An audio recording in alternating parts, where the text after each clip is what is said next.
നടൻ ധർമ്മജൻ ബോൾഗാട്ടിയും ഭാര്യയും വീണ്ടും വിവാഹിതരായി. മക്കളെ സാക്ഷിയാക്കിയാണ് ധർമ്മജൻ ബോൾഗാട്ടി തന്റെ ഭാര്യ അനുജയ്ക്ക് വീണ്ടും താലി ചാർത്തിയത്. വിവാഹം നേരത്തെ രജിസ്റ്റർ ചെയ്യാത്തതുകൊണ്ടാണ് താരം നിയമപ്രകാരം ഒരു ചടങ്ങായി നടത്തിയത്.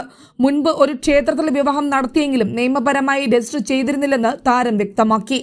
ഞങ്ങൾ 16 വർഷം മുമ്പ് ഒളിച്ചോടിയ ആൾക്കാരാണ്. തന്റെ നാട്ടിലെ ക്ഷേത്രത്തിൽ വെച്ചാണ് വിവാഹം നടത്തിയത്. രജിസ്ട്രേഷൻ ചെയ്തിരുന്നില്ല. കുട്ടികൾ ഒരാൾ 9ലും മറ്റേയാൾ 10ലുമായി. അവരുടെ സാന്നിധ്യത്തിൽ കല്യാണം കഴിച്ചുവെന്ന് മാത്രമല്ല, രേഖയുമായി. ആരെയും അറിയിക്കാതെ സാക്ഷികളെ മാത്രം വിളിച്ച് വിവാഹം നടത്തുകയായിരുന്നു. എന്നാൽ പിന്നീട് പലരും അറിഞ്ഞു വന്നതാണെന്നും ധർമ്മജൻ പറഞ്ഞു. എന്റെ ഭാര്യ വീണ്ടും വിവാഹിതയാകുന്നു, വരൻ ഞാൻ തന്നെ എന്ന് ധർമ്മജൻ ഫേസ്ബുക്കിൽ കുറിച്ചിരുന്നു. ഇതുവരെ വിവാഹം രജിസ്റ്റർ ചെയ്യാത്തതിൽ രമേശ് പിഷാരടി അടക്കം വഴക്ക് പറഞ്ഞുവെന്നും ധർമ്മജൻ പറഞ്ഞു. 2 പെൺമക്കളാണ് ധർമ്മജൻ ബോൾഗാട്ടിക്കുള്ളത്, വേദയും വൈഗയും. സിനിമാ മേഖലയിൽ നിന്നടക്കം നിരവധി ആരാധകരാണ് ധർമ്മജന് വിവാഹ ആശംസകൾ നേരുന്നത്.